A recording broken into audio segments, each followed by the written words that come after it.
Hi, I'm Riley Aadland with RMS Roller-Grinder, and today we're going to talk about the differences between brewing and distilling.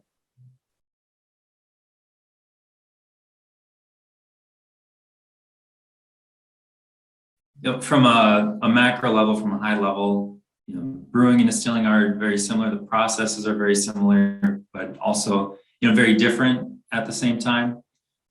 When you are brewing, you're essentially you're taking your grains, you are crushing them up, and you're extracting, you're converting those starches over to sugars, and you're taking those sugars and putting them into a fermentation vessel, and then adding yeast and creating alcohol at a lower volume. And then distillation is really the same thing. You're still going through that same process where you're taking those starches, converting them to sugars, and then putting them in a fermentation vessel. And then you're going one step further with distillation, where you are, putting it into your still, boiling that liquid and extracting that alcohol, evaporating that alcohol and condensing it into a much higher concentration. And really, the process of getting those starches converted over into sugars and getting them into the fermentation vessel it's very similar. So with brewing, with the equipment that you're using, you are just doing kind of an initial crush of typically, malted barley, where you still want to kind of keep the husk intact so that you can create a good filter bed that you're able to kind of strain that liquid off as you move it into the next step of the process, where, with distilling, you're using a little bit different grains, where, you're typically using unmalted corn, still some malted barley, wheat, rye, and you're crushing it up quite a bit different.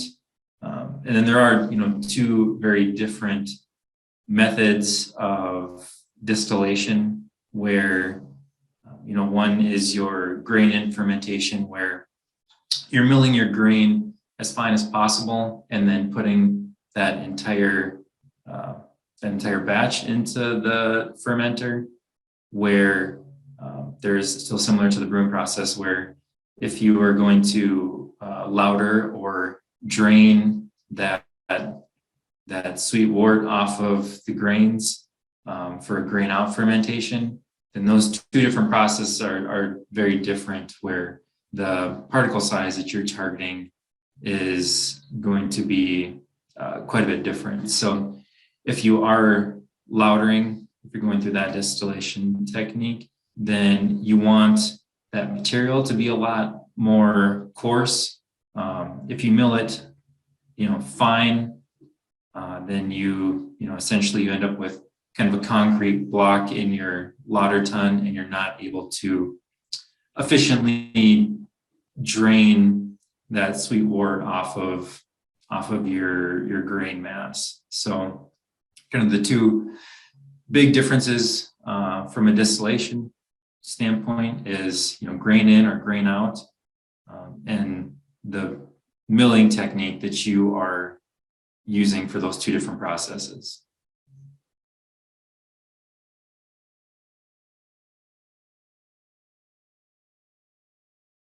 So the equipment for the brewing process is a little bit different from what you're going to use for distillation. For the brewing process, you're going to be doing that initial crush to get that coarse grind. So the roller mill that you're going to be using is going to be set up a little bit different. So we just want that initial crush. So we're leaving the gap on the rolls open a little more, and we're typically either going to use at the very least a 2-roll mill to get that initial crush, or oftentimes we'll go up to a 4-roll mill so that we can get a little bit more efficient crush still on the brew side, and still running those rolls kind of at the same ratio, so that they're getting you're able to crush that malted barley, but you're not, macerating the husk. We want that husk to stay intact as much as possible so that we can get a nice fluffy filter bed. On the distilling side, if you were doing, say, a grain out kind of distilling process, we would typically use a 4-roll mill, set up a little bit of a ratio between the rolls so that we are able to get a little bit more of a crush on those harder grains like the unmalted corn, rye, and wheat. And then for the grain in fermentation, we are likely going to be using at the very least, 6-roll mill so that we can get that end particle size ground down quite a bit further. Really, if we're doing grain in fermentation, we want that particle size to be still consistent, but quite a bit finer than what we would be looking for with a brewer's crush or with a grain out fermentation. So we're probably going to be using a 6-roll mill, and maybe even going down to an 8-roll mill or possibly a hammer mill.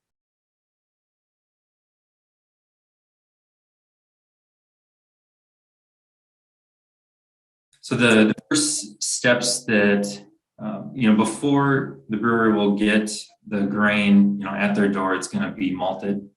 And then really that's a big difference between a lot of the ingredients that brewers use versus what distillers use is, typically most of the ingredients that go into beer are going to be malted.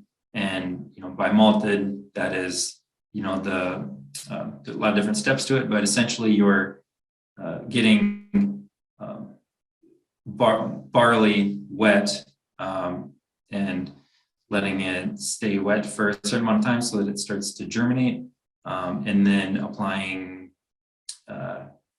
heat or hot air to that barley to stop fermentation. So really you're getting that kind of jump start on converting those starches over into sugars. So that's all going to be done before we get that into the brewery or the distillery. And so next step on, with brewing is you're going to take that whole grain and you are going to mill it or crush it, and we're really just looking for like that initial crush, just trying to get that husk separated from the endosperm and then crushing up that endosperm so that it's a fairly coarse consistency. Then we're going to take that milled, crushed malt, and we're going to put that into the mash tun. And that mash tun is where we're going to combine that malt and water together. And this is where we're going to be converting those starches over into sugars. And then, based on the temperature that we set the mash at, that's going to change really the sugar enzymes that we are actually pulling from that malt. And after that mash process, we'll let that sit for, an hour. And there's other more advanced mash steps. But, for our kind of macro level here, we're going to let that sit for an hour or so, and then we're going to do what's called lautering, where we are going to basically strain out the liquid from the solids. And while we're doing that, we're going to do what's called sparging, where we are going to put clean water on top of that mash filter bed, so that we can rinse as much of those sugars off of that filter bed as possible. And then from there, we are going to move that hot, sugary liquid, that wort, over to our boil kettle. And we're going to then, boil that wort for 60 to 90 minutes. And, during that boil is where we're adding hops, different amounts of hops for different styles of beer. adding it at different points of the boil to kind of give that some different either flavor profiles or to add bitterness to the beer. So we're going to boil it for 60, 90 minutes, whatever the kind of brewer's recipe is. And then after that, we're going to do what's called whirlpooling, where we're going to pump that hot wort into another vessel called a whirlpool, or to recirculate it into the boil kettle to essentially create that whirlpool effect so that we can try and separate some of those solids, maybe some of that vegetal matter from the hops from that sweet wort. And then after that, we're going to move the hot liquid over to our fermenter, and on its way there, we're going to put it through a heat exchanger, and we're going to bring that temperature down as quickly as possible down to those fermentation temperatures so that we don't kill off our yeast. And once it's in that fermenter, we'll add the yeast, and that's kind of where that's where the beer is going to kind of live for a week to several weeks, depending on the beer style, type of beer. And this is where the yeast is going to feed on those sugars and create both CO2 and alcohol. And based on the recipe, the grains that went into it, there'll be different levels of alcohol content. There may be some hops added into fermenter, depending on the bottle, on the beer style, until it's finally finished, until that yeast has eaten as much available sugar as possible. And then after that is where the beer is going to be packaged. And then, whether it's in cans, bottles, kegs, put into what's called a bright tank, where it's going to be packaged off of there, or into a serving vessel. And then this is kind of where distilling would take it a step further. So the process is really the same for off the grain fermentation for distilling.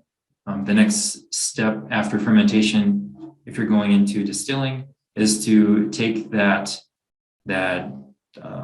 fermented beer and putting that into your still, whether it's a pot still or a column still, and you're essentially boiling that liquid again, and you are recapturing the evaporated alcohol that comes off of that liquid, and then condensing it and capturing it to put into barrels, or to put into containers for serving from there, depending on the distillations, depending on the alcohol that you're making.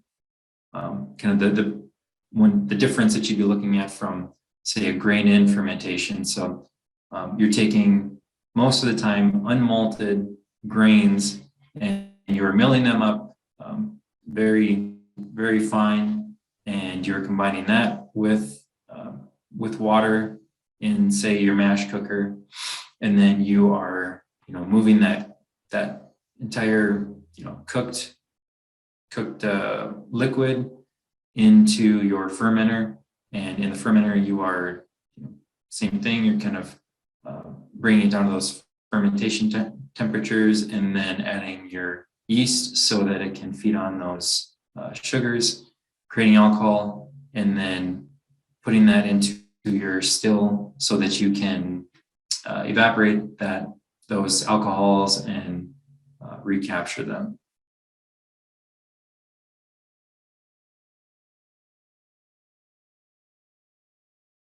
So why RMS and how we can help you? We have experience in these different industries. We are well familiar with the different equipment that goes into these different processes, and we have a large network of partners that we work with across all these different levels, different aspects of the process. So whether we're providing equipment for you, whether we're kind of just giving you guidance on what direction makes the most sense, or we're putting you in contact with somebody who can answer the questions that we maybe can't. We really believe in partnering with our customers for long-lasting partnerships. So we're not, just equipment manufacturers that are trying to sell you a piece of equipment. We are here for the continued growth, getting you started. Whether you're a startup brewery or distillery, or you're looking for an expansion, we have a wide variety of solutions that we can use to help you get going in the right direction or get you directed to somebody who can help you out.